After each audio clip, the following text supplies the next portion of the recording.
Israel, the Israelite School of Universal and Practical Knowledge, under commanding General Yahanna, presents the Lord's 55th annual Passover. That's right, the Lord's 55th annual Passover is rapidly approaching.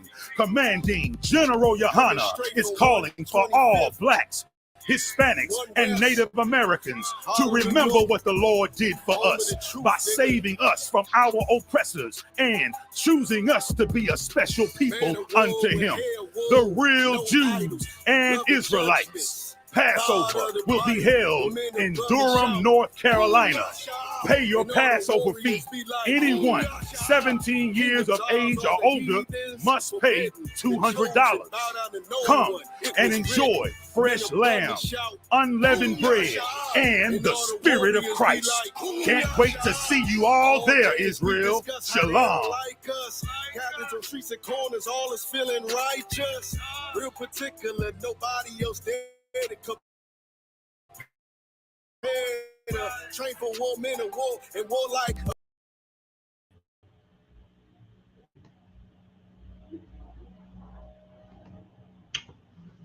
Shalom. How about Shimei Shabbat?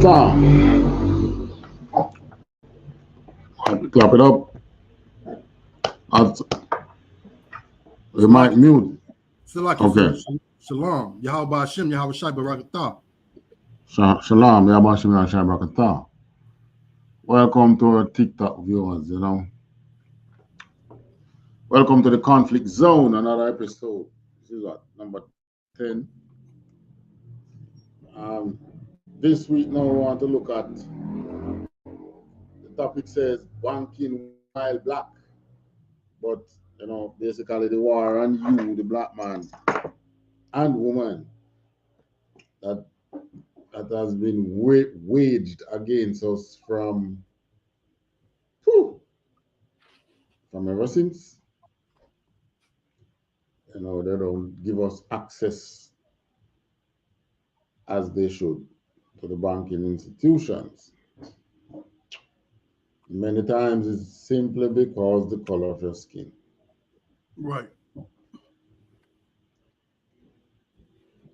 You are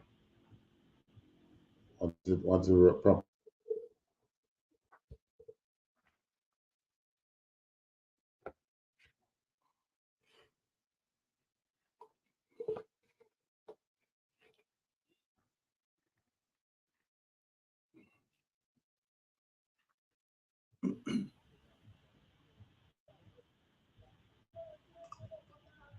This internet seemed to be on another level. The oppressor is the devil, the Bible speaks of. Oppressor is the devil, the Bible speaks of. These so-called modern technology, even though it's because of these technology now, why we are able to fully understand. I mean, many of us as black knew that we were ostracized and marginalized.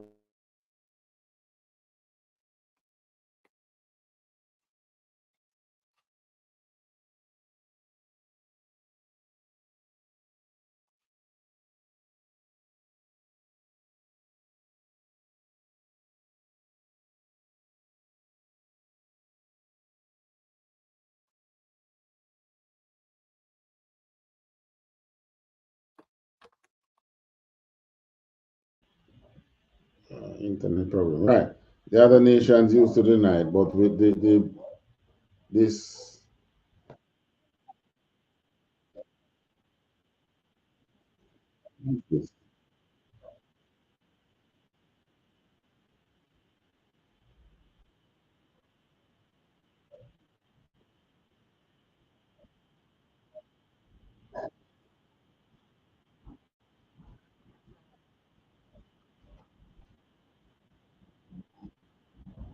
Salaki, sir. Khan. Okay, all right. was just making sure that you wasn't froze, Adawan. Yeah, the net is unstable. I was trying to do some switcheroo. All right, so let's get it. All right, so I know that in the States, they have a more open, racism is a bit more open in the States than here in Jamaica. In Jamaica, they have it is so is the word secluded. Okay. They have hide it so much. Yes, it's secluded. They have hide it so good that one, our people perpetrate it on each without even realizing, and two, they don't see it. Many of our people don't see it. They don't, and when they do see it, they don't see it as racism. They see it as, well, the man just trying to protect him wealth, something like that. But the case is, if you start acquiring wealth, you will see it, because you're going to realize that, hey, this man who is moving against me like this, I have more money than him. So why is he like that? But he was like that from in the garden. They've always been puffed up and think they're better than you. From way back in the garden. Okay. Right. So, where should I start? Should I start in Jamaica or start in the US? Because I want to look on both scenarios. In Jamaica, you ever hear about Shalom, Adawan. Yahweh Shem, Yahweh Shabbat Rakatah, sir. Yahweh Shem, Yahweh Shabbat Wagwan. Shalom? Shalom. Why you give me a surprise? I wonder what is. Me send you a message, man, but it come like through. Yeah, use the phone and I get to see it. No, I don't see it. I never see it. Shalom, Yahweh Shem, Yahweh Shabbat Rakatah. Yahweh Shem, Yahweh Shabbat Wagwan. Not much. Yeah, we're talking about banking while black. The atrocities that our people face while trying to do business, and just thinking that it's just rough. It's just rough out there. But it's not just rough, it's just rough. It's rough because you're black. Rough because you are the children of Israel. Right? It's rough because you are who you are, and these nations, they just don't like you. That's the reality. You like them. When they will show any semblance of liking you, if you have something that they can benefit from. So if your aim is to let them like you, then go ahead and get something that they can benefit from. They will like you, man. But as soon as they get what they want, they ain't gonna like you no more. Right. All right, first thing there. Let's start with Zephaniah 2:1. Tom Concert. The book of Zephaniah, chapter 2 and verse 1.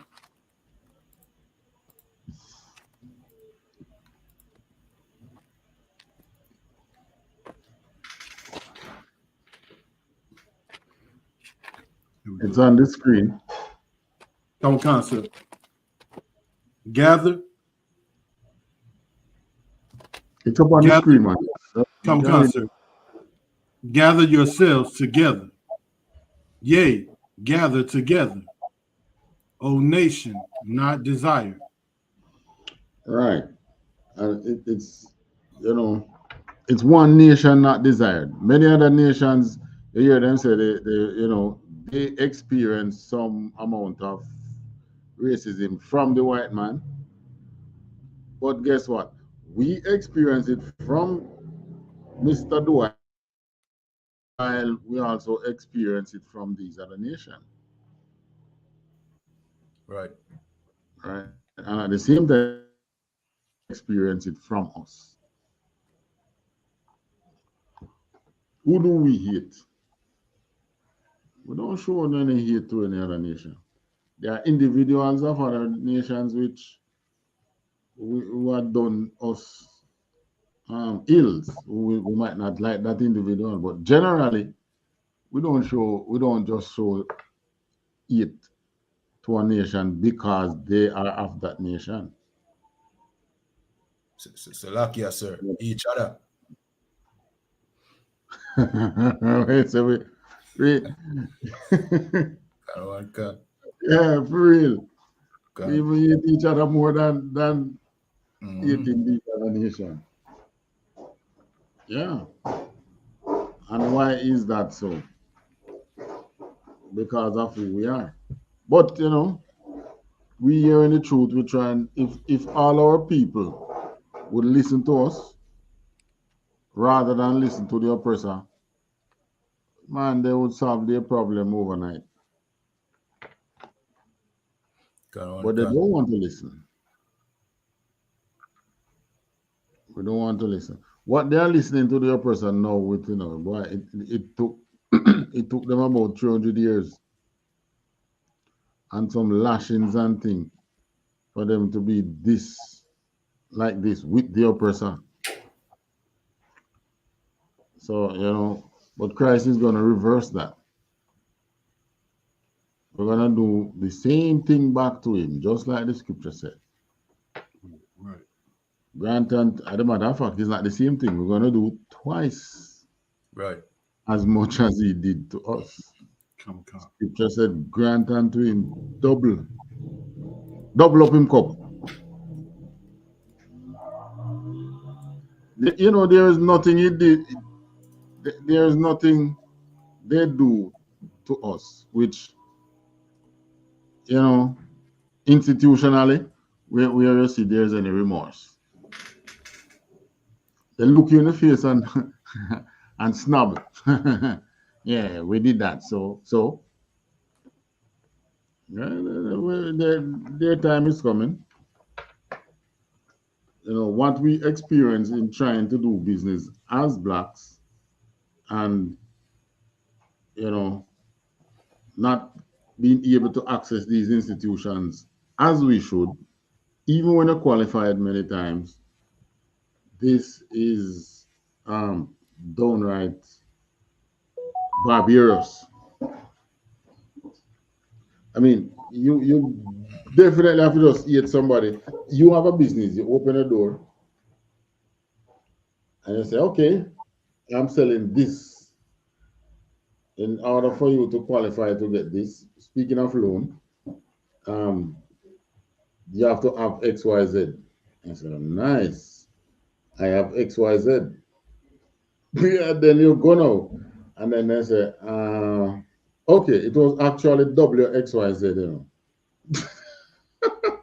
Gone. just so that they don't give you, because they think that by you not, they think if you should access what they have to offer, the things that would make a person better financially, or then you are going to become better than them. Gone. I don't know. Maybe in the time when the black communities were striving, that was what was happening. So they said, no, we got to pull back from these people. But back then, because even in Black Wall Street, we had black banks, black-owned banks. Right. But I don't know what happened. I don't know what happened at all.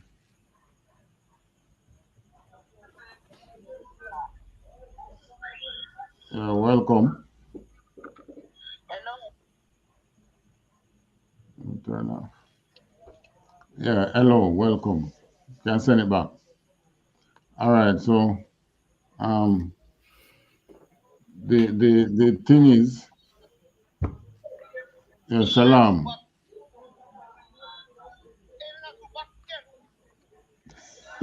This man don't even speak English.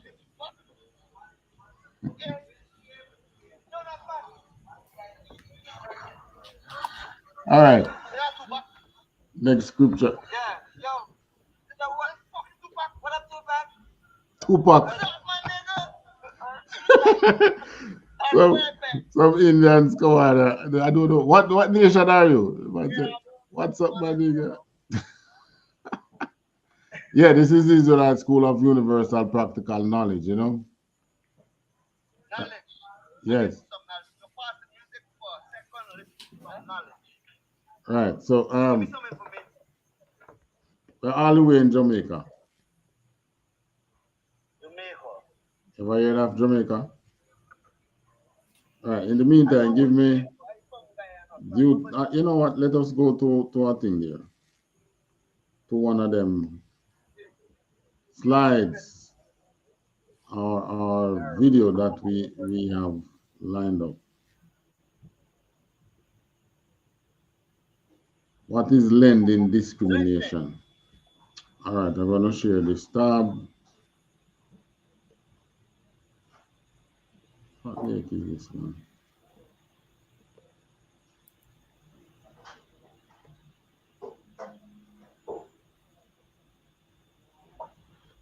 All right, lending discrimination. No, this is the US. Where are you from? Where are you? Which country in? Oh, Guyana. Oh, Israelites, man. Israelites. Guyana is what tribe again? Officer Guyana. Guyana, I think it's Asha and Benjamin. Yeah. So these brothers look like. I think there's so some. You're Israelite, right? You know that? Yeah, Israel. No, not from Israel. You're an Israelite, son of Jacob, the people in the Bible. That's you. You ever read the Bible? Huh? TikTok? Yeah, that's the people. When you read the Bible, you're reading about your well, you shouldn't have on those. According to the Bible, you should not have those tattoos. No, that is Ankh. That is Egyptian. All right. So you're the tribe of, I think what? Asha? Where is my information?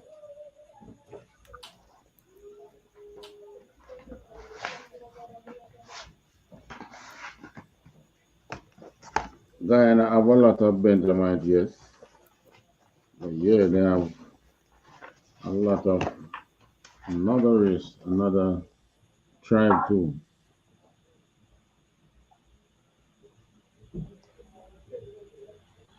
Oh, they are West Indians, so maybe majority of them is yeah, man. So majority of them is Benjamin.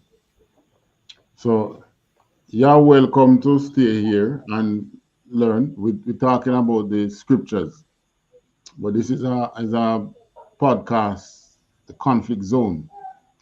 We're talking about banking while black. You know, the discrimination against blacks by the lending institution. All right, so you ready to read, brother? Come concert. All right. Come concert. What is lending discrimination? Lending discrimination occurs when lenders base credit decisions on factors other than a borrower's credit worthiness. See? So even though you are you are qualified by what the word them call it again? Credit score. You might be qualified by your credit score, but you still don't get your loan because there are other factors which they illegally look at, which is many times your ethnicity. They should not do that. Now, they do that purposefully, probably since the 40s, 50s, or so on. They start doing things like that because blacks used to access loans, like in Marcus Garvey time and so on, and make use of it and repay their loans. But after a while, they realize that lending black people money is improving their lives. So obviously, they don't want you to improve your life. Right. They want you to stay on the corner and smoke weed and stay there until the cops come and shoot you, accusing you of something, and shoot to kill. And then they, oh, you see those bombs. But you're not really a bomb. You were discriminated against. Continue. Concert. Today, 3 federal laws offer protection against such discrimination. Number 1, the Fair Housing Act. Number 2, the Equal Credit Opportunity Act. And number 3, the Community Reinvestment Act. Right. So these various acts, it takes, can you imagine, it takes direct laws to have these institutions change the way in which they do business. So basically, they just do what they wanted to do. All right, this one now, the Fair Housing Act. Concert. Fair Housing Act of 1968. In 1948, the U.S. Supreme Court deemed racially restrictive deed covenants unenforceable. 20 years later, the Fair Housing Act was enacted. The law protects people from discrimination when they rent or buy a home, apply for a mortgage, seek housing assistance, or engage in other housing-related activities. It forbids discrimination based on race, color, national origin, religion, sex, including gender identity, and sexual orientation, familial status, or disability during any part of a residential real estate transaction. Right. So in America, it was so blatant that they could not access loans to own property. Couldn't access a loan to buy a thing as simple as a home. And it would have been more widespread in Jamaica hadn't there been, this housing act that we have, which established the National Housing Trust. Right? People say there is still discrimination, but not based on race, really. It's based on, how much you earn. I don't know if they will call that discrimination. It could be because if you're collecting from persons of low income, then you should let them be able to access. You have a law that says everybody must pay. So you should have. So you should have a way of letting these persons of a lower income status being able to access these homes. And the price of the homes now, it's ridiculous. Right. It's a 1-bedroom now has gone up to 10 million Jamaican dollars. Which poor person can buy that? Right. It look like they sell them and then, their grandchildren can pay it off. It must be the aim. All right, equal credit opportunity now. Concert, Equal Credit Opportunity Act of 1974. Discriminatory lending and housing practices continue despite the Fair Housing Act, and civil rights groups advocated for additional laws. In 1974, Congress passed the Equal Credit Opportunity Act. According to the Federal Trade Commission, the ECOA makes it illegal for creditors to discriminate based on race, color, religion, national origin, sex, marital status, age, or because all or part of a person's income comes from public assistance. Right. Go on. Concert. Creditors may ask for some of this information, but they can't use it to deny you credit or establish the terms of your credit. For example, lenders can ask if you receive alimony or child support, but only if you need that income to qualify for the loan. Right. So now they have to put laws in regulating what questions they ask you, information they gather from you. In 1974. All right, and then by 1977, they have to put in more laws. Read on. Concert. Community Reinvestment Act of 1977. Even with the FHA and ECOA on the books, redlining continued in low to moderate income neighborhoods. Right. So even with those two laws, that was not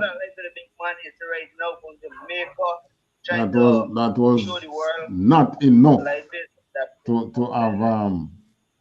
have to monitor the discrimination. So they have to come up with another one now. Read on. Concert.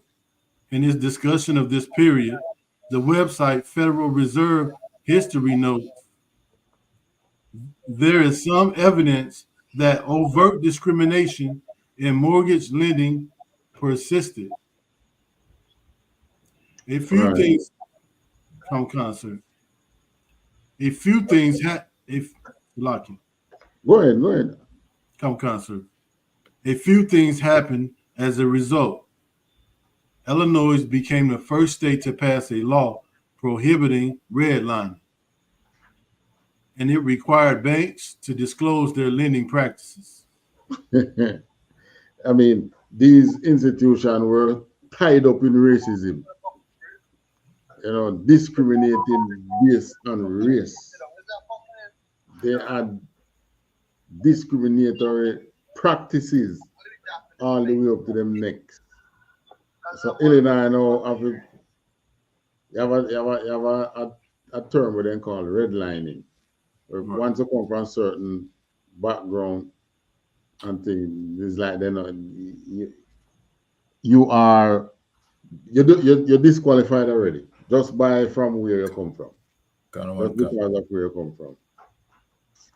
And one of these areas were so-called volatile areas, If there is crime, if it's an area where, natural disaster persists, then I want your property for you.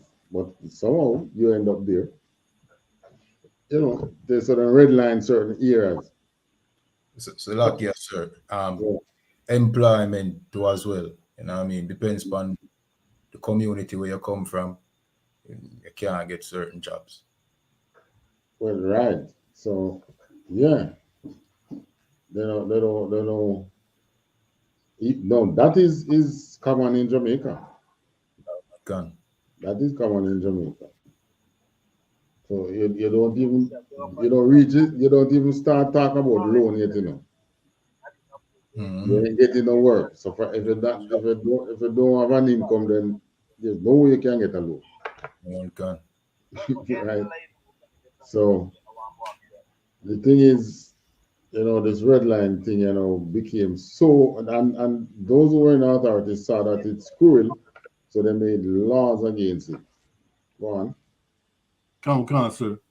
Congress passed the Home Mortgage Disclosure Act, which required banks to disclose the location of financed properties and the borrower's race and gender. Mm-hmm. Next one. Come, sir. Then President Jimmy Carter signed into law the Community Reinvestment Act. All right. So the term they use now, all these were used to determine your credit worthiness. What is meant by credit worthiness now? Which is a credit score, really.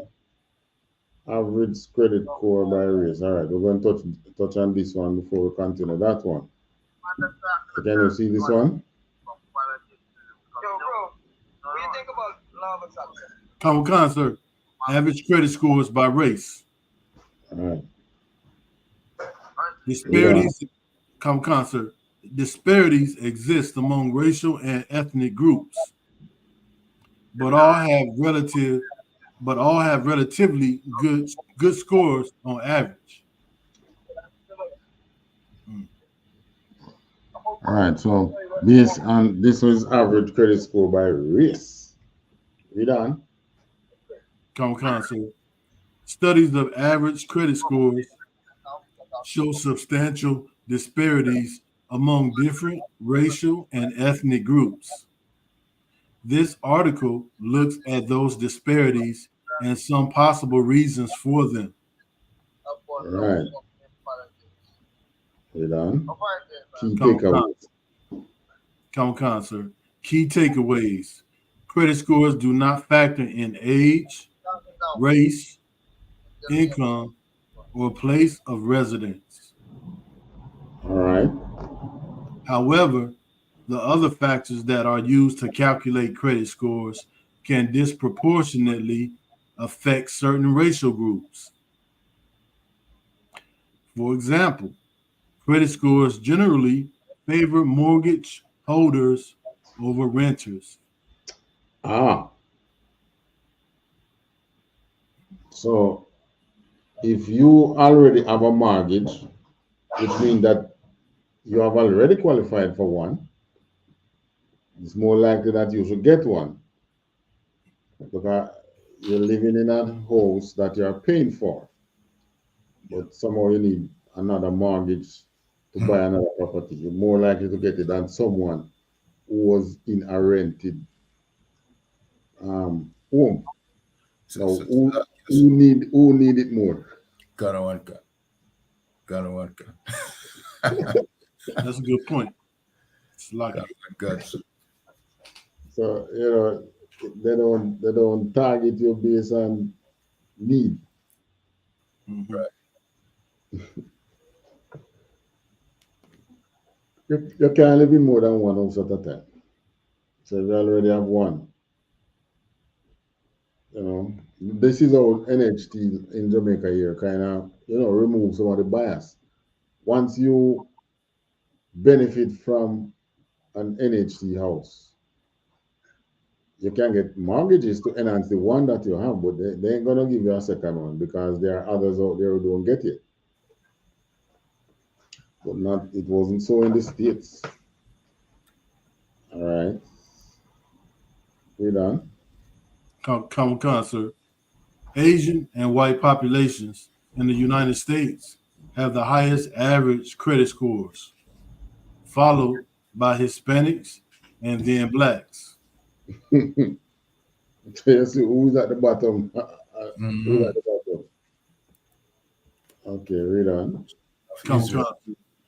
What credit score studies have found, based on FICO score data, the payment processing company I.S.U.P.K calculated that the average credit score across all Americans was 703. Mm-hmm. Go on.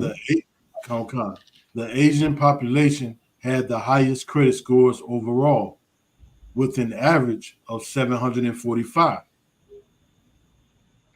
That was slightly above the average for white Americans, which stood at 734. Mm-hmm. The Hispanic population had an average score of 701. while, while the average for Black Americans was 677. Way down at the bottom. So it was, you see, this credit score thing is another racial thing that they came up with. Right. Because from a long time ago, Black wages have always been low. They would pay a Black man less to do a job, the same job that they would pay a white person to do. And your credit score includes your income.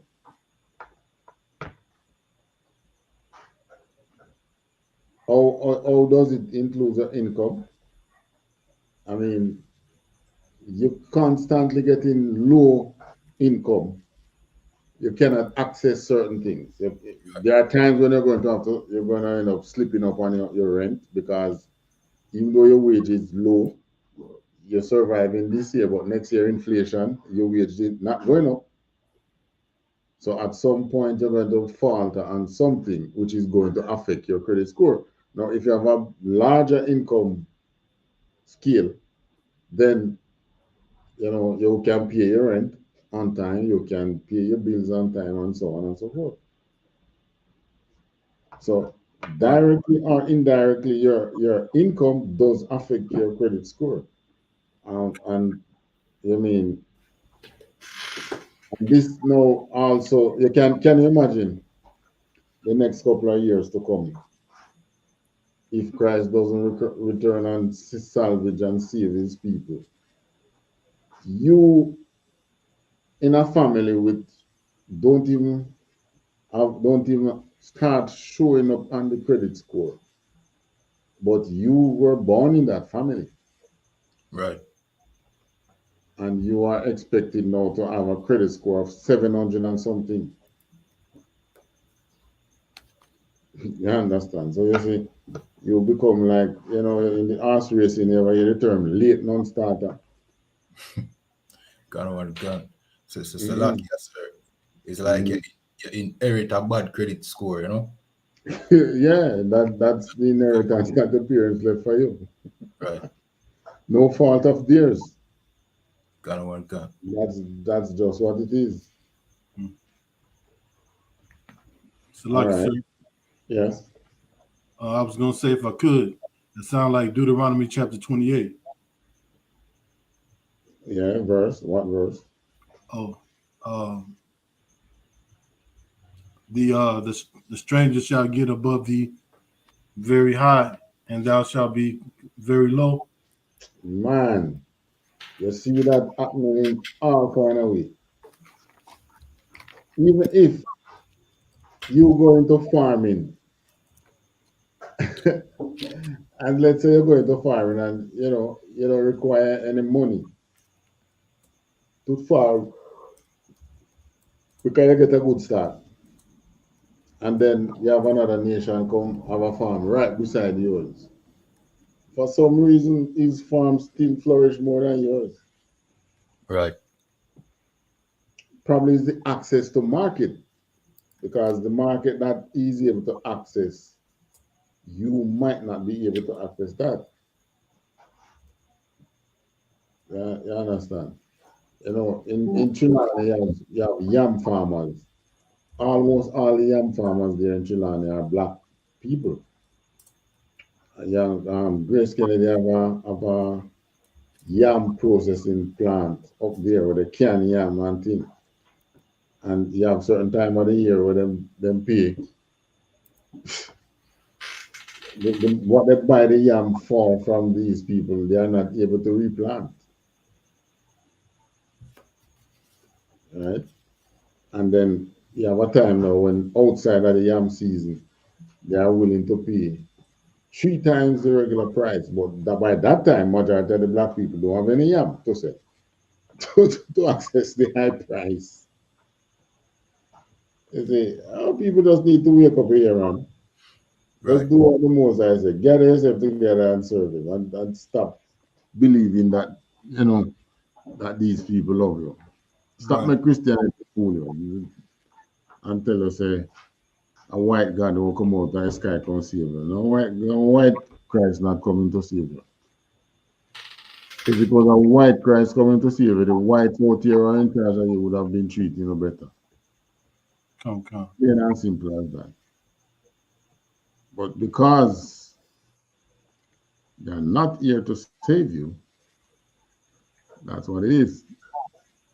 All right, in Jamaica, we don't have them kind of credit score and credit worthiness and blah, blah, blah. But at the same time, we don't know what happened, but you have some things like these happening out here. So if you think you can run fast and make some money so that you don't have to go and borrow from the bank, somehow you just cannot escape the curses. You know this man, Trooper Hour. Come, sir. Who's this? Is that Usain Bolt? Right, this is Usain Bolt. Come. The Jamaican world sprinter. Right. All right, now this man, you ever heard of his story out here where he was swindled of about some 12 million US? Come, sir. And all right, here is a story you can read. The 37-year-old. Come, sir. The 37-year-old reportedly had a balance of $2 billion, or in U.S. dollars, Slovakia. The 37-year-old reportedly had a balance of in Jamaican dollars $2 billion, or in U.S. dollars 12.7 million, as at October 31st, 2022. All right, read on.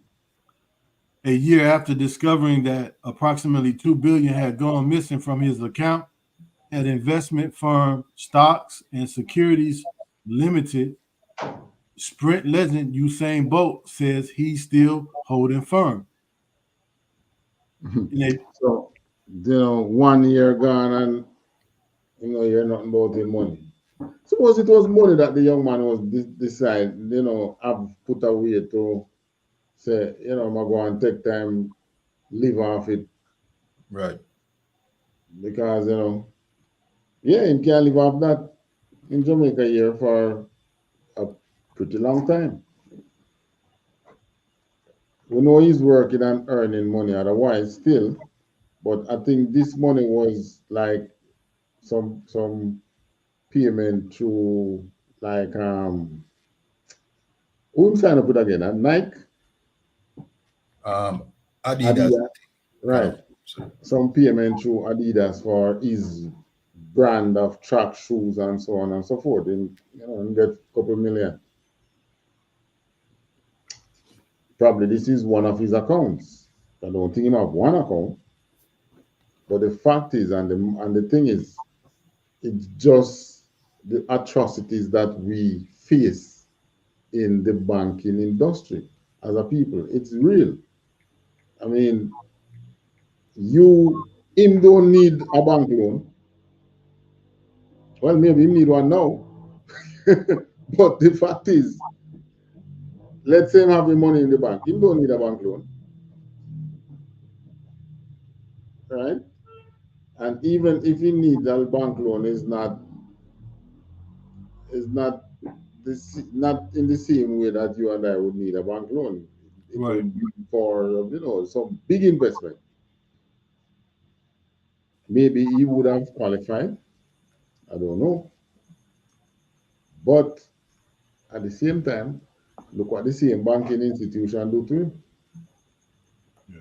They call it investment institution, but yeah, banking institution is the same investment institution. His money disappear. All right, read on. Slovakia, sir. It was Puma. Right, Puma. Ghana one can. All right, he was the one who made Puma, people start looking up to Puma. All right, read on. Oh, God. In a video posted to his social media accounts on Thursday, Boat said, "Yow, peeps. So it's been 1 year. Just want a Oh new, no. just want a new no say me." Pato. Still there. Got on. He Okay, said, yo, peeps, it's been 1 year. Just want to know, say, me still there. Still I fight the fight. Still come, hold on. come. Always will stay strong. You know how the country youths do it. Come. All right. So he put up and post something. And by the way, this article that we're reading is the national, call it the national newspaper, Jamaica Greener.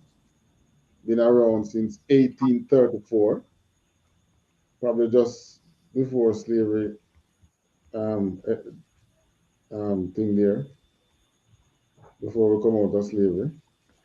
All Got right, on. continue. Come, sir. While he did not specifically reference the SSL fraud, the video was posted exactly 1 year after Boat was alerted of the theft. The 37-year-old reportedly had a balance of $2 billion or 12.7 in US dollars, 12.7 million in US dollars as at October 31st, 2022. Mm-hmm. The figure plummeted to 1.8 million or in Jamaican dollars or in US dollars, $12,000. Whoa. When Boat checked his accounts after an ex-employee linked to the scheme reportedly alerted him on January 11th, 2023. All right. So that's what happened to Bolt. Why did such a thing happen to Bolt? I don't know. Was it a case that he was just targeted? It seems like. Like it was just he was just targeted. But in the States, there is also, I mean, people must have been missing money in the States. But well, there was a scheme that, the Madoff thing there affected several people. Mm-hmm. Got on. But, you know, in the event that people looking down on Jamaica and say, boy, you see, so them can go to Jamaica, they know, go foreign and blah, blah, blah.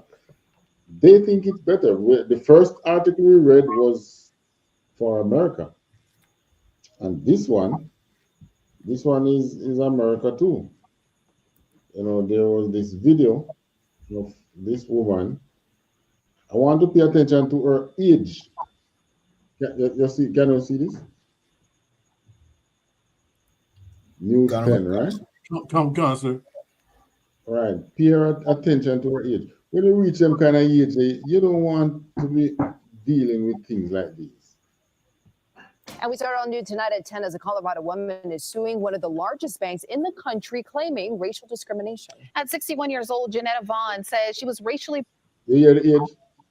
61. 61 years old. You don't want to be dealing with them kind of things at this age, man. Come. Right? Approaching retirement, getting ready to hang up your hat and to say, well, I fought a good fight, so let me rest my gory ear. The struggle is just like you're in your 20s or in your teens. You're discriminated just the same. Profiled at a branch in Aurora, resulting in the manager calling the police on her for banking while black, basically using police as intimidation. Tonight, she's sharing her side of the story. It was June 9th of last year when 2 Aurora officers were called to this Chase Bank on Buckley Road for a trespassing call. I'm the one she called the police on. Yeah, exactly. Let's back up. The incident started when Janetta Vaughn walked into the branch that morning to get checks from a teller. You can see her on bank surveillance walking in. Vaughn telling Fox 31 she sat in a chair to unlock her bank card, which she says she keeps locked for security reasons as a former government employee. Then she was approached by the bank manager who asked if she needed anything. I told her, I says, no, I'm unlocking my card, on my phone, and then I'm going to go up and do my business. The complaint states that the manager then... All right, so you see how she did now. She, apparently in the States, they have the option of you can lock the card and unlock the card. So whenever she's not using it, she lock it, so nobody can scam her. Gone. So she wait until she go. Now this is how scamming is rampant over there. She she didn't do it from home. She wait until she went in the bank to unlock. She sat down to unlock the card so that she can go up to the teller to do her thing. Right. Stated, you don't need to be rude. She says, well, you're not welcome here. I'm the branch manager and you're not welcome here. And I says, what do you mean? I says, my money is here. I said, my account is here. She says, well, you're not welcome here, and I'm going to call the police. That manager went into the back and dialed 911 claiming trespassing.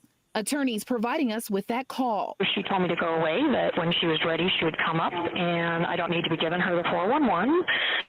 Very rude. That's when officers arrived. Also talking with the branch manager herself. But all she had to do was let me know what she was doing and not with the snarky attitude and threatening me with it. Vaughn said she's been a member of Chase Bank since 2019, never made a snarky comment or recorded anyone in the 60-second interaction. It seemed to be like a danger to me. On body cam, officers can be heard telling the manager there's no signs posted stating no recording inside. Vaughn didn't appear aggressive, and being rude isn't a law enforcement matter. All I could see was myself being handcuffed or dragged out or shot or something. Vaughn overwhelmed. You see, that is what you call trauma. That is trauma. You see, when the cop showed up, all she could see was just those things that happened to the blacks. They handcuff you, dry you out the bank, shot you or something. So she was traumatized, as simple as that. And Salakia, sir. Yeah. Salakia, don't mean to cut you, sir, but that devil knew that that was a possibility too. That's why she called the cops. That's right. It's just one thing they want to see. They want to see you dead. Cancer. And it's like, going when she gathered with her friends, that's the highlight of the moment. And the friends say, oh, you did what you have to do. I mean, too bad for her. She shouldn't have done that. You see, like I've said on Sunday, they think we are the problem. The problem is that they think that even after slavery has ended, they are still our boss. Right. They are the problem. But no, they think you are the problem. I'm a member of this institution. Work you work there is not your bank. And you're going to tell me that, I can't come and just sit down and do what I'm doing and come up by the counter. This is what I show you now. You see, in Jamaica now, you wouldn't go in the bank and sit like that and they come up to you in something, in a manner like that, Somebody will come up to you, but they're not going to come up to you and threaten, but they won't call. We never see nothing like this when nobody call first police and anybody in the bank for whatever reason.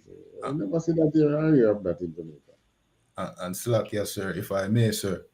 When is it the bank managers are teller duty to come up to somebody? Usually it's the security who ask if you can get through.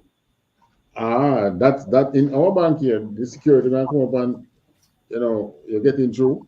And if you tell him yes, you're getting through, him just leave you. Just leave it You alone. must know if you want to sit down there all day and not be getting through, right? So these things don't happen in Jamaica, but our people believe that because these things not happening, we are not being discriminated. Well, you said, board, show that. You don't want a bigger discrimination than what happened to you, say. Right.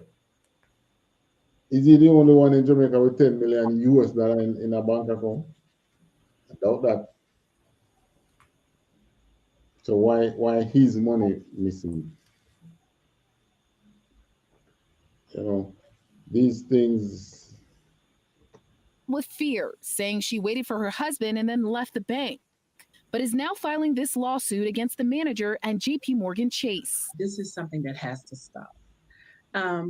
Whether You see, that bank manager, what she don't know is that, you see, these owners of these institutions, if they see blacks as slaves, they know the value of these slaves. Right. So you see, rather than kick she out the bank as a client, they more kick she the manager. Right. No, like I always say, though, poor blacks give the most trouble, you know. Them give the most trouble. Whether it's at a banking institution. What I say, poor blacks, poor whites. Can. Poor whites give the most trouble. Right. So like if it was poor blacks, I said poor whites, because they don't know. The rich white, he knows that even if him see you as a slave, him going to value you, you know, because he knows so it's you make him rich. But you see the poor white now, him think that it is you make him can't get to work, and it's you make people like that. So he hate you even more. You understand? But, you know, the rich white, him not going, of course, him might probably want to kill you too, but him not going to kill you like what him going to kill you with work. Can value your labor. Can your labor make him rich. But the poor whites now, they want physically kill you, call the cops on you, and make the cops kill you. Because as far as the poor white is concerned, it's because of you why him can't get no work. Because of you why him life is so hard. But him don't know that it is because of the same rich white. Why? Just like what one of the generals brought up a couple of weeks ago. I think it was General Mahman, something that one of the past president had said. If you can continue let the average white man in America thinking that blacks is his problem, he won't notice that you are picking his pocket. You understand that statement? Can, sir. Yeah. So as long as the average white man have a problem with you being around, he's not going to notice that, you know, the system is oppressing him as well. Can. And picking his pocket. And one thing is you. And one thing it's a black man. You know, because then they put it in the news now. Every time they talk about Section 8 and welfare and things, who they show? Blacks. Right. And more whites benefit from welfare than blacks. Come. That was what here when Donald Trump came in office, and Donald Trump believed that it was more black people benefiting from Obamacare, and they must scrap it. And when them look, over 60% whites benefiting from Obamacare. So Rockstone, I can't touch it. Because the face of oppression, the face of anything that is charitable, I think that's us. So the average white man get the impression that you are the one benefiting from it. But they don't know that we work our own money too. This woman have her money. Look at her face. That she looking distressed. Institution or a grocery store, movie theaters, no matter where you are, I have the right to be there. And Vaughn was never charged with trespassing. The complaint also alleges that since September of 2021, 4 racial discrimination complaints have been made at that same location on Buckley Road. I did reach out to JP Morgan Chase for comment about those allegations and Ms. Vaughn's incident, and they briefly stated, quote, "We disagree with the allegation. That's the only comment we have." Of course. They're going to appear to be in her corner now because, you know, they don't want no lawsuit. But if it comes down to kicking her under the curb, they will.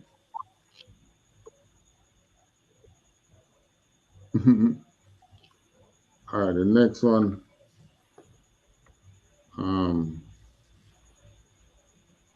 Where's the other one?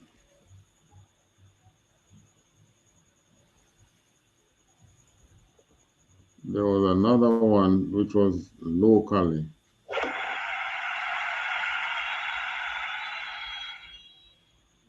What is YouTube, TikTok about it? Can't think so what that is. All right. Where is it? All right, this one now is Loop News. Let me see if it is.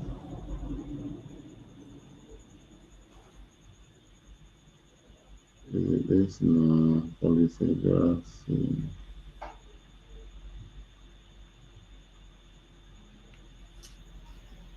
All right, this one is about really scamming. All right, I don't think we don't have to touch that one.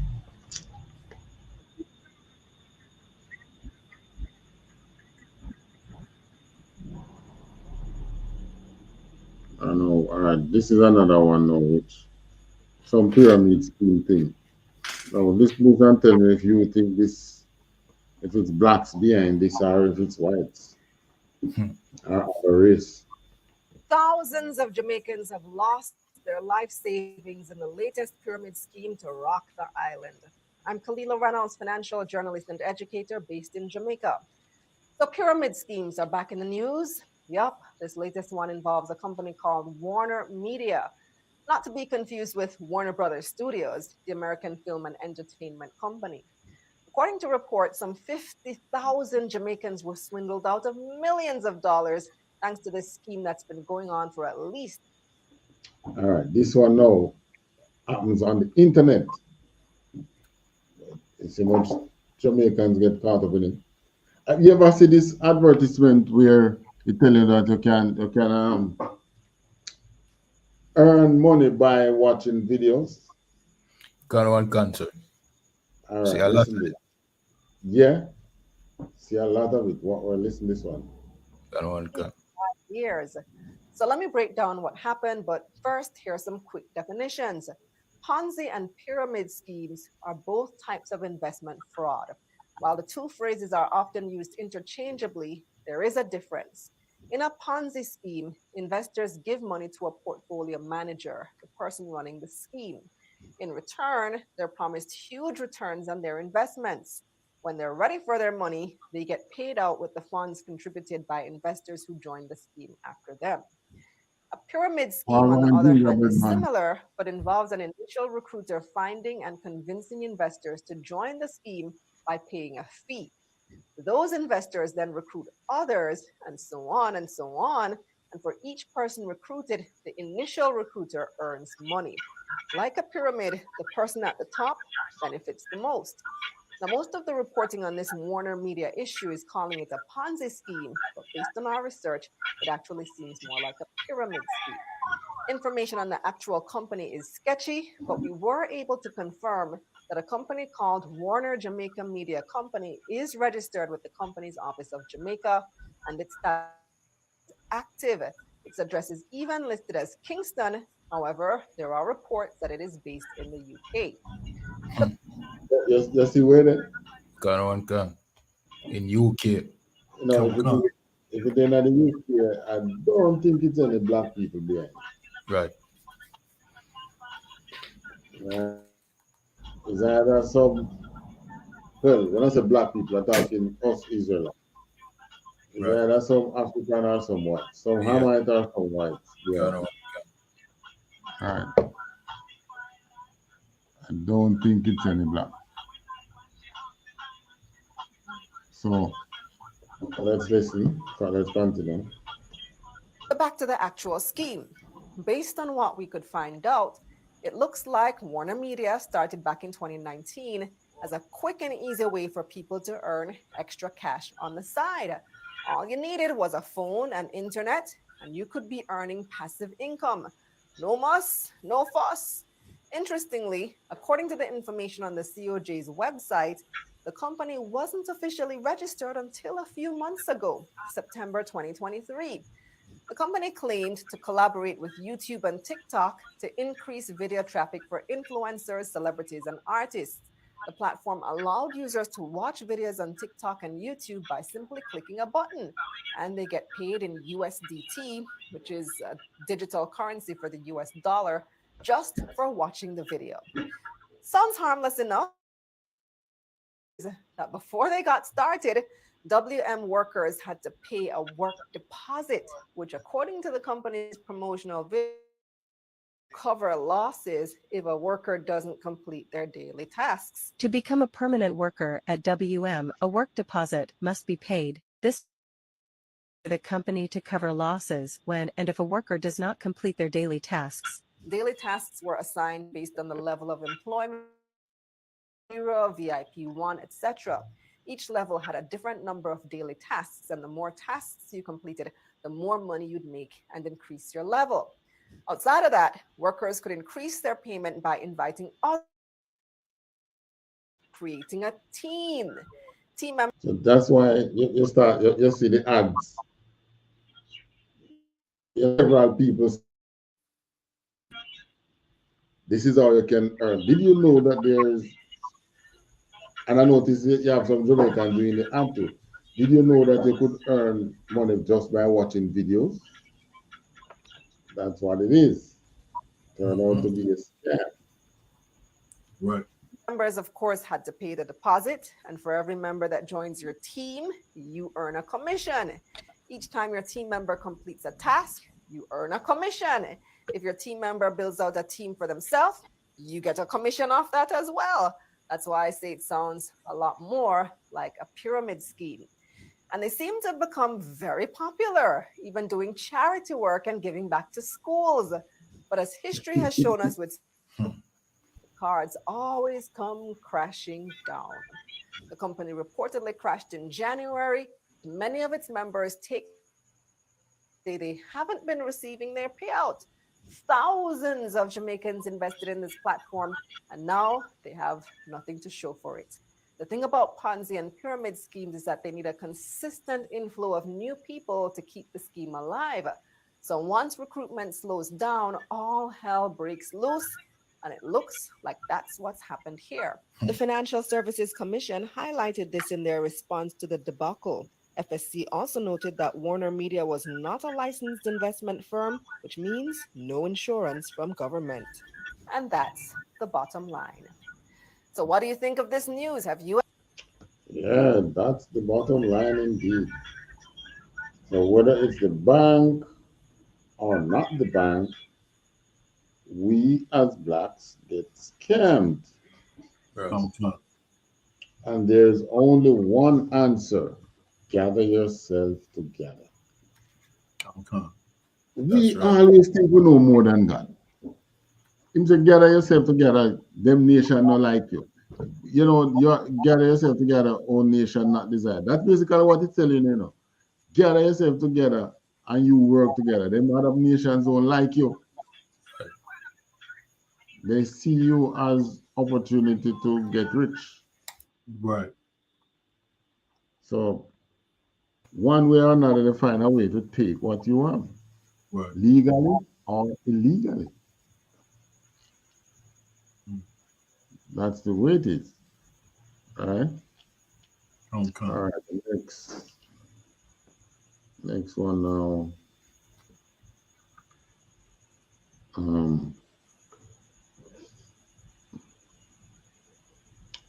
Should we go into the thing there now? Or we have time, or we can touch another article?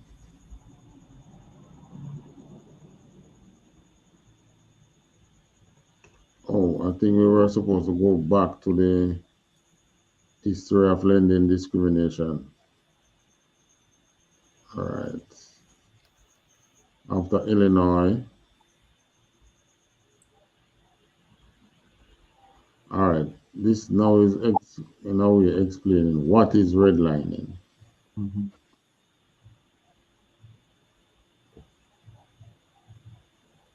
Concert. What is redlining?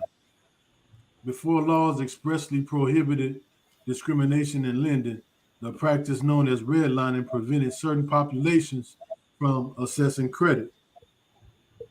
Redlining is the discriminatory practice of denying financial services to residents of certain neighborhoods due to race or ethnicity. Sociologist John McKnight coined the term in the 1960s based on maps that marked racial and ethnic minority neighborhoods in red.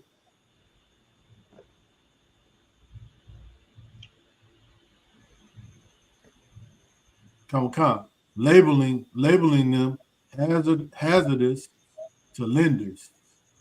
The map. Damn. As what? Hazardous. You know, like hazardous material. Gun. That's what the redlining did. Label the people as being hazardous to lenders. Go on. Concert. The maps were created by a federal agency, the Homeowners Loan Corp. Right. So redlining was a government thing. It came from the government, federal government. What is the homeowners? We don't need that. All right. There was another news on.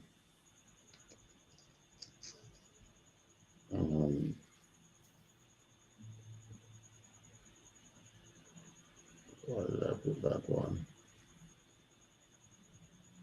There was another thing that was telling us about some level of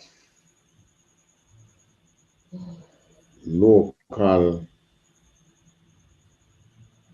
what do you call it?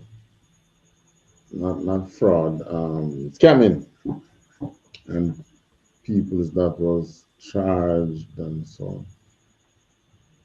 All right, we don't need to touch that one. But the point is, banking does not have us in any good.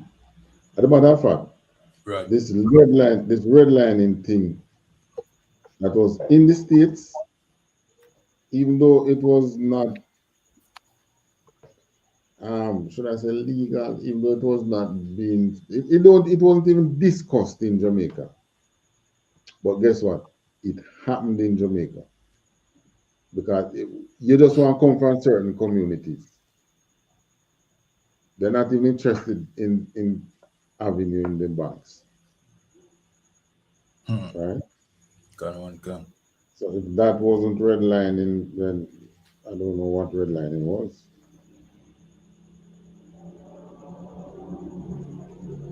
All right, so let's get into the business plan before we close out. All right. So before we touch on the business plan, give me Deuteronomy 23, 19 and 20. Concert. The book of Deuteronomy, chapter 23 and verse 19.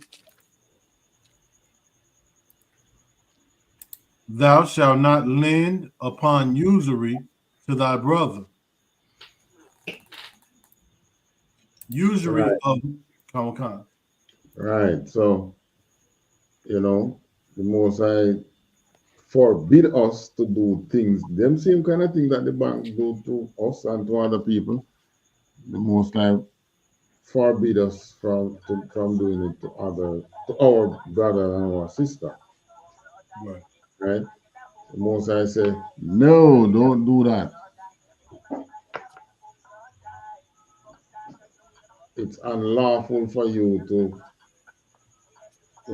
because these banks, even if they were getting these loans, it would just be another kind of warfare you're talking about, because you'll be accessing the loan, and the loans become predatory loans to your business. Right. Maybe you get the loan and you start out at say 10%, and then they will have a law which say the loan, the percentage could increase. Even though you started at 10, it could end up at 15 or more. So the amount you repay each month could go up. That's another way that they could do it. So I mean, but the Most High knows about these things, which is why He forbid us from doing these things to each other. But the problem is not we doing it to each other now. We don't have the money to be lending each other money. What is happening is other nation doing it to us. Read on. Salaki, sir, if I could. Yeah. In the hood, some cats be loan sharking as a hustle.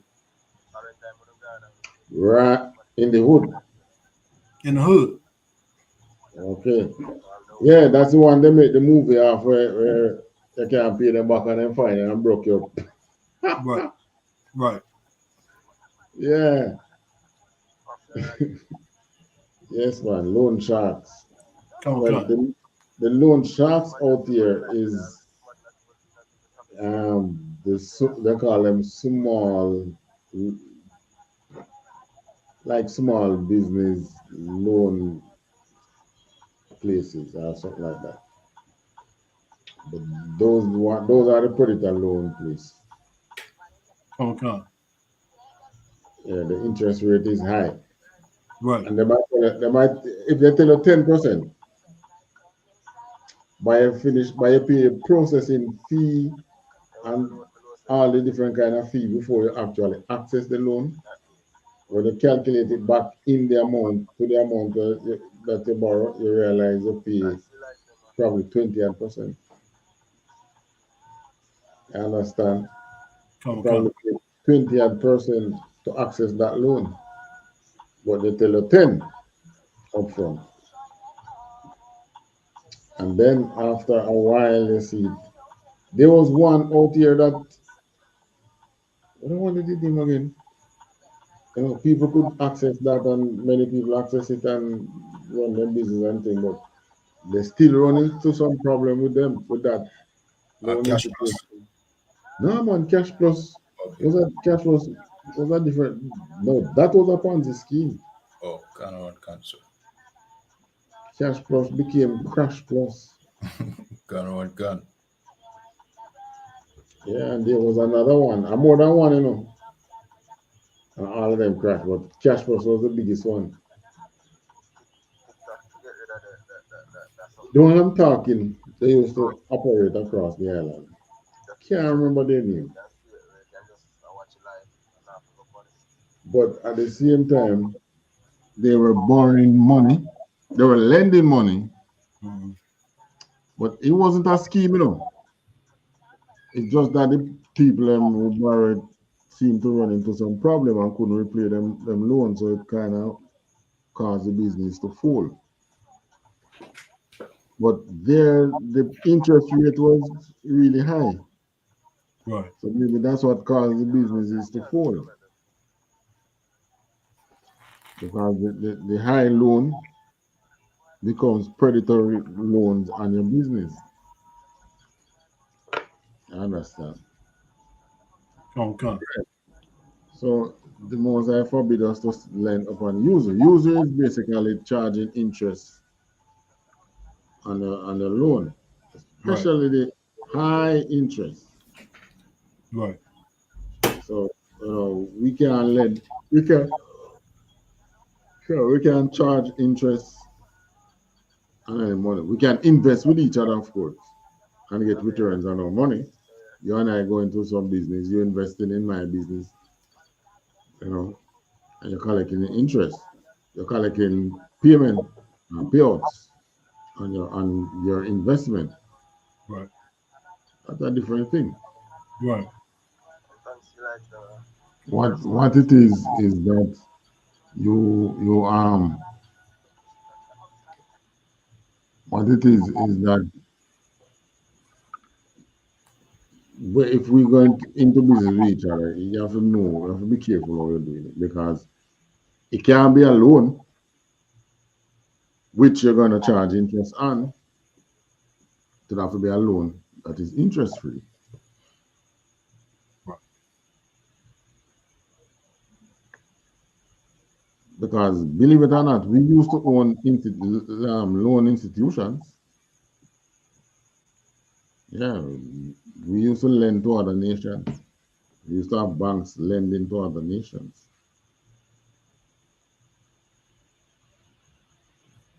When I read like Nehemiah and those books, when we were rebuilding the kingdom after the Babylonian captivity, Nehemiah had to get them these lenders to swear that they're going to hold the law according to what it states for lenders. Right? All right, Luke 14, 28 and 29. I'm a concert.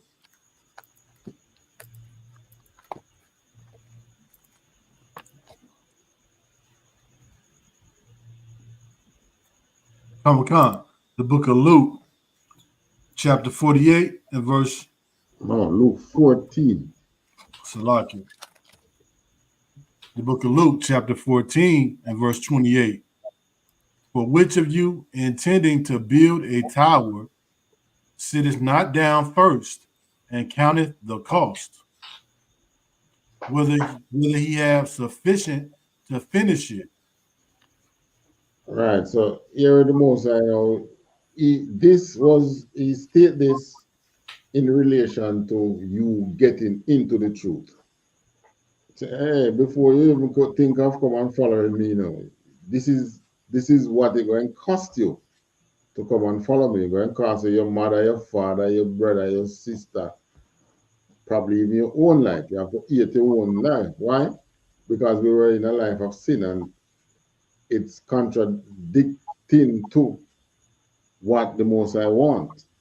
That life of sin is where you go, you party, you have enough girls for the night, you have, you go and eat your ham at Christmas, you celebrate Christmas and so on. Those things that used to make them happy. But to follow Christ, you'd have to give up all that.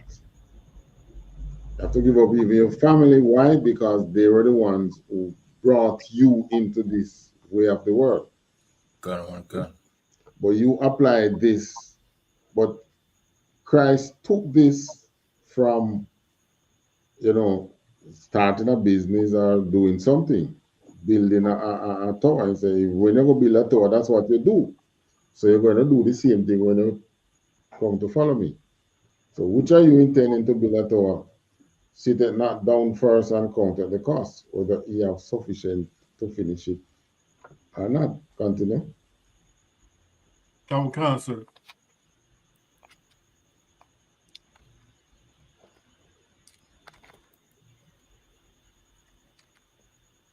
Verse 29. Lest happily, after he hath laid the foundation and is not able to finish it, all that behold it begin to mock him. Right. Because if you don't do that, if you have the money to start it or not, then you're going to reach halfway and people are going to start mocking. That's reality. Yeah. You're living in a half-done house, or you have a half-catch business, or something like that. So that's, you don't know the cost of joining Christ, and you go and join him. When you come up and you realize the things that you're going to have to give up on things, and you follow the truth, you become a mocker. That's what in referring to. Because many people come into the truth, but they didn't know that they'll have to give up so much things. But it's a good thing that majority of us coming into the truth now don't mind giving up those most of those things, because it's not beneficial to us anyway. It pushes us in a rough life. So if it makes your life hard or difficult, then why not give it up? I mean, you're out there in the world now, you smoke, you do this, you do that. But when you come in the truth now, you realize that you're going to have to give up the smoking, but the life in the truth is better. Right. Yeah, so I mean, you wouldn't mind giving up smoking. Right. That demon that you might have now go and tell you, oh, you need a cigarette. Oh, you need this. But like Christ said, if that happens to you and you have to give in to it, then you become a slave. That's how you become a slave to sin. If you are a smoker and you can say, all right, I'm going to smoke for the next couple of days or whatever, and you can make that decision and do it, then you become a slave to sin. Can. Right, like some people, they can't go out and have a meal and not smoke. Mm-hmm. Yeah, they cannot do that. Okay. If they do that, it's like they are punishing themselves. Right? Okay. All right, so let's just jump into the thing there. We can take down that Officer Kayad one. Can, sir.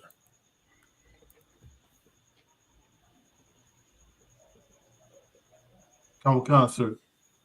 The Bible says. Hold on. Let's go down to tonight's section.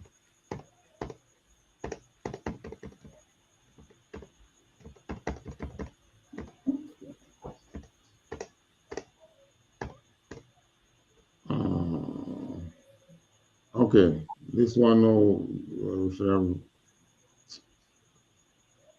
management plan.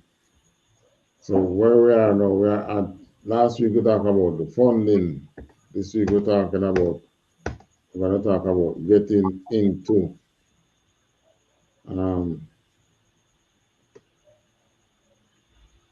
where is it?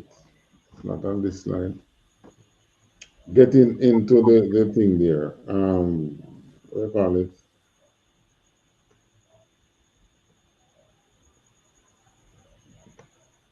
Tables.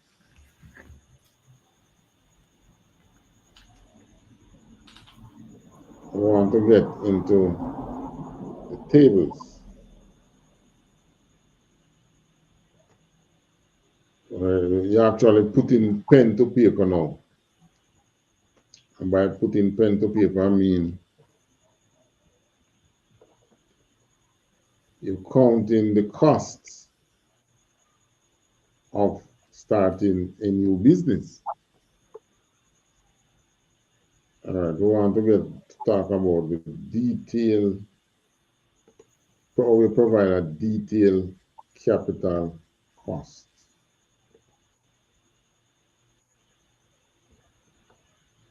So you provide a detailed capital cost by thinking. Okay, so you divided your capital cost table into about 3. You think about the things you're going to need to get the business started. You think about the things you're going to need, which is like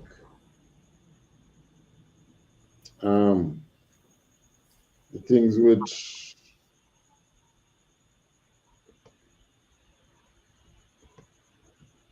which is the thing which runs the business. Like, give me a business.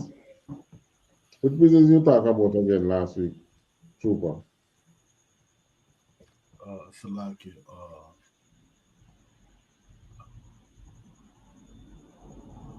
Salaki, I don't want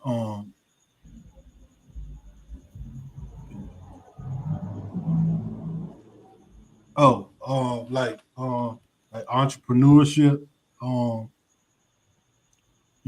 starting your own business. Yeah, which one?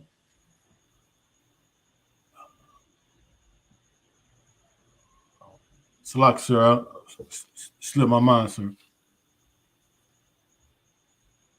All right.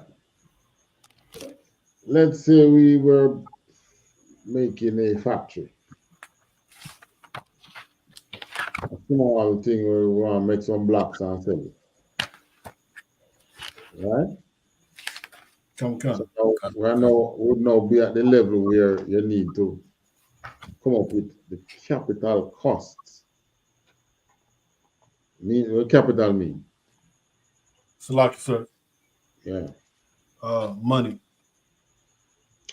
Means money. What else? So there's a capital cost what we're talking about. I don't think that's talking about.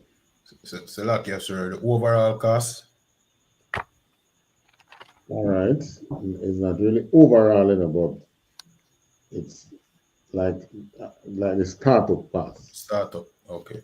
Yeah. One of the startup costs because wages is not involved in this. And you're going to need wages. But there are some things that you're going to need to buy in order to get started. So, think of you, like we say, you want to start up with that little black factory. One time, black factory was, rising up across the island. You think of, suppose you have to buy land. So if you set a table like this, item, unit, quantity, rate, total. Suppose you have to buy land. Here now we estimate you want 2-acre land at $1 million per acre. So that's $2 million right there. The cost of farming your business. I have $25,000 there, but it really costs more than that. Because you actually need to travel and so on to farm your business. So like you sir. Fees, yes. What is farming your business?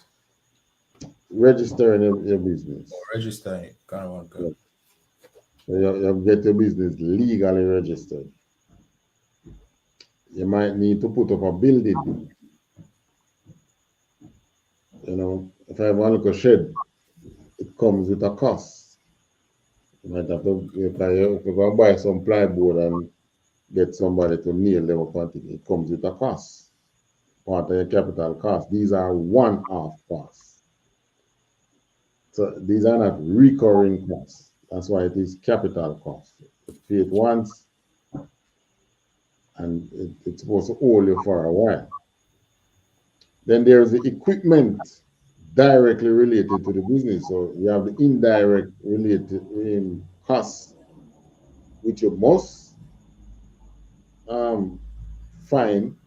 And then there is that which is directly related, like your equipment. Suppose you need a truck. Suppose you need tools. Suppose you need, and right here, so personnel still not there. Because you're talking about your equipment that you will need for your business. And then talk about your office furniture. Because you have to have an office. Desk, much desk you might need, you have to figure that out. Right? Based on the size business that you want? Is it a business where you're only employing, just the workers outside and you and maybe a secretary doing some work there? You might just need one or two desks. But if you're going to start up with, you're going to need that with an accountant and so on and so forth, you need several desks.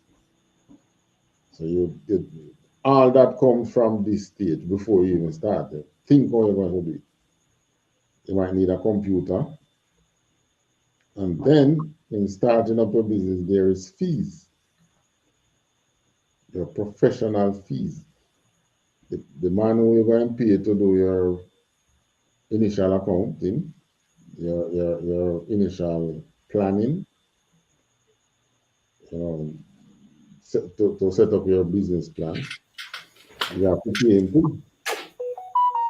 Generally, sometimes you pay them a tidy sum because he's the man who formulates the thing for you. So you know if the business you are planning, if it can work or not.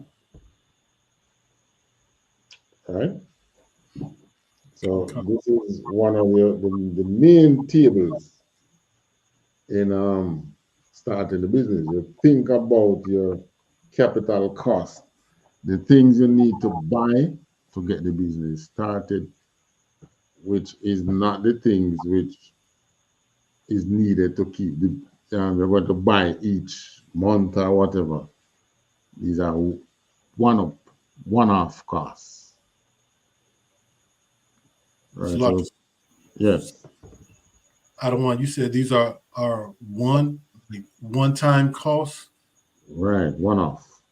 One-off? Yes, to start the business, to get the business started. Okay. Come on, sir. Right.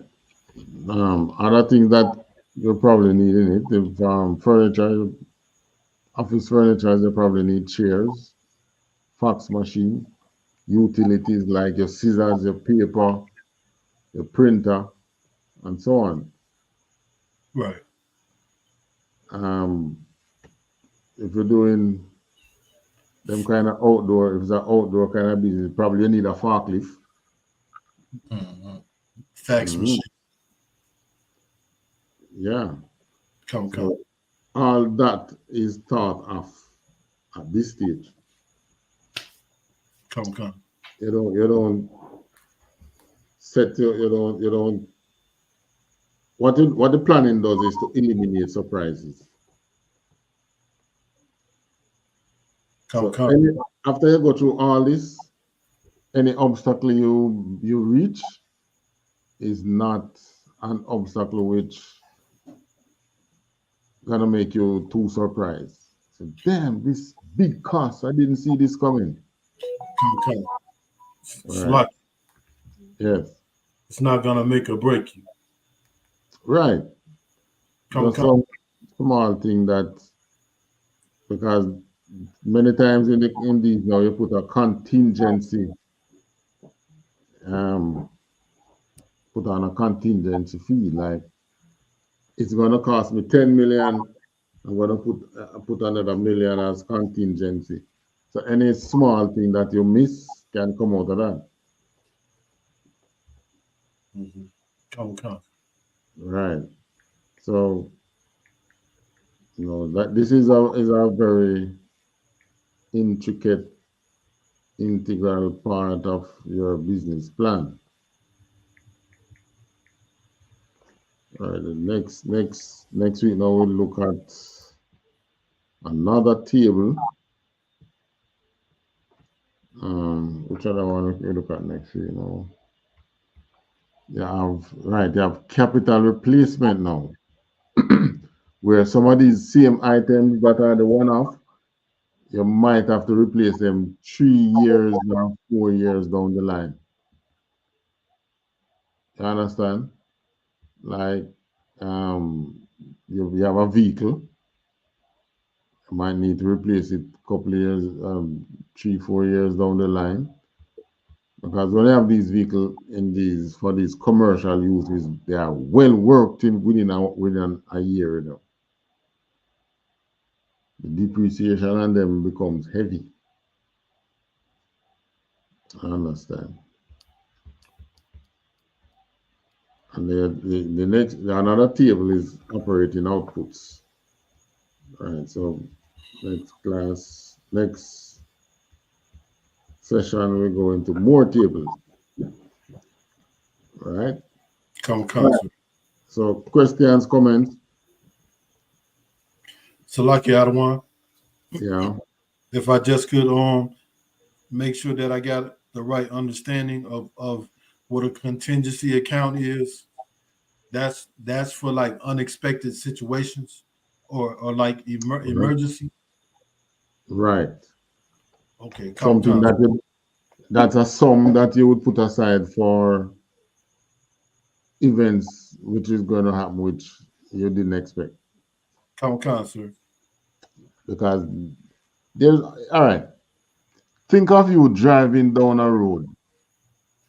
You know the road, you do your planning, but while you're on the road, things happen on the road which you don't know about. Right. Right. You pick up a puncture, you see a roadblock, you have to detour, things like those. But you know the way. Well, the plan, your business plan is your roadmap.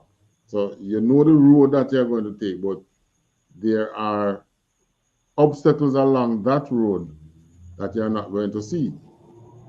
Right. That's where your contingency costs. Suppose the contingency sum supposed to take care of that. Because if you are able to see the major things, like you're going down the road, you know that the mile it's so and so miles, so you buy enough gas. So you know on the road you're not going to run out of gas, but at the same time you walk with an extra bottle of gas, the big gas jug them, put it in the back of your vehicle. Come. In case you have to detour from the normal route, which is going to burn some more gas. Come. That extra gas now is your contingency. That spare tire that you have in a car, that's your contingency plan. Come. Right. Same thing with the business plan. Come, sir. The water. All right. I am the bar. All right. Any other questions, comments? Sir. All right. So, want to go? You have the thing there queue up, Officer Kayadwan. The Passover. Let me get it real quick, sir. So lucky. All right. So, when we started up our business, if we're going to sit and wait and say, we need a business loan, we need a bank loan to start our business, you're probably going to be a late non-starter, because even if you get that loan, it's probably going to throw you off, because these loans from the banks are predatory lending loan. These institutions are predatory lending institutions. So, what some people do, they have a 9 to 5 right now. They're going to start hustle on the side. Many times the bank call them in for a personal loan. They take it. They're paying for that personal loan by the 9 to 5. So if you can reinvest that money that you borrow, you'll be ahead of the game. But to be depending on the same business to repay that loan could be a problem, especially in this day and age. Nothing guaranteed. So like yes, yeah. My internet go out a while ago. Can you just repeat what you said a while ago? I said that if you're going to start a business, you think of getting a bank loan. you're going to be a late non-starter. Because even if you get the loan, you're going to run into some problem. Because these institutions are predator lending institutions by nature. But what some people do, the bank oftentimes pre-qualify them for a personal loan. So they take a personal loan, they're paying for that personal loan from a 9 to 5 job. But they're able to reinvest that money. So I say, if you are able to do that, then you'll be ahead of the game. Okay, good. Yeah, because you're not going to invest that money. You're not going to depend on that new venture to repay that money. Okay, good. So that kind of put you ahead of the game. That's better for your business.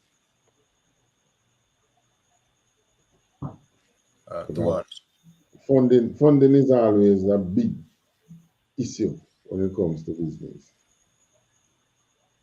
So, you have to think and outthink how you're going to fund that business. You have to outthink the bank. Come. Right. So, Lucky. Yes. So, Adawan, you're saying this it's better to have more than one source of income to pay when it comes to paying off those loans than having just one source of income. Right. Come.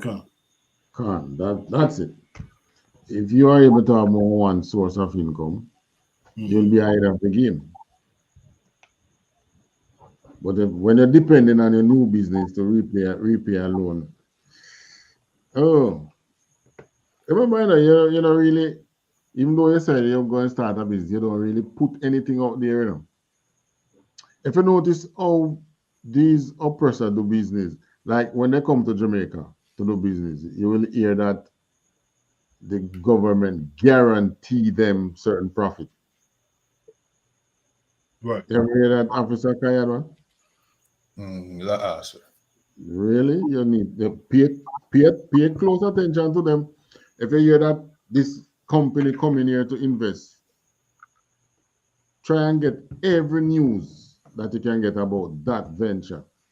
Somewhere along the line, you're going to see where the government either becomes their biggest client or like telephone company, the government actually put it in writing to them, guaranteeing them a certain percentage of return on their money.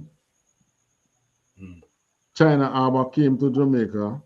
When the first contract they did out here, they were guaranteed a certain amount of money on their investment. The Chinese, when they just the last set of Chinese that came, influx of Chinese, what the government did was, how they guaranteed them some money was to give them like about 5 years tax-free operation. So I say, okay, you don't pay any taxes for 5 years. So those are ways in which they were in these institutions, new business, but they were guaranteed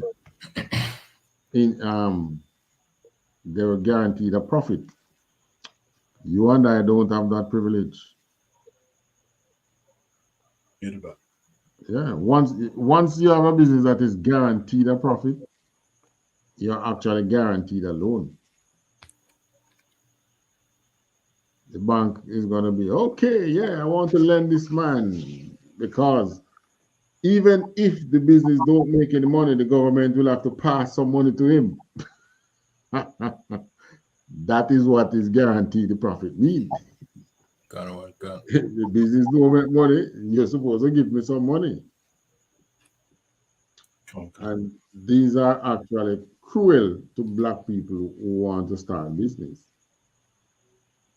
So you see, We are light years behind the game. That's the reality. Oh gosh. All right.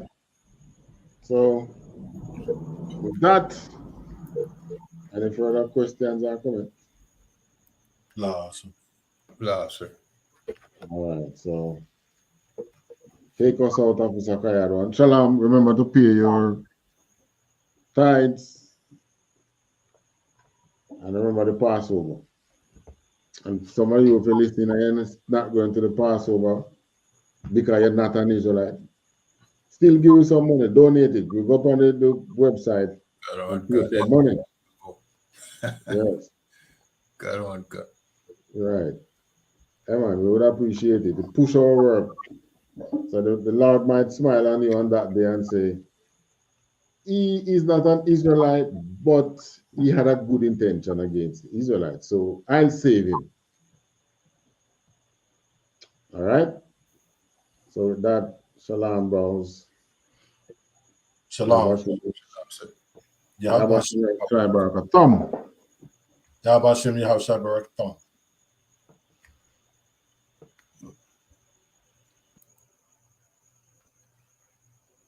All right, remember, like, share, subscribe, you know what I mean? This is the Conflict Zone hosted by Officer Abadawan. Shalom.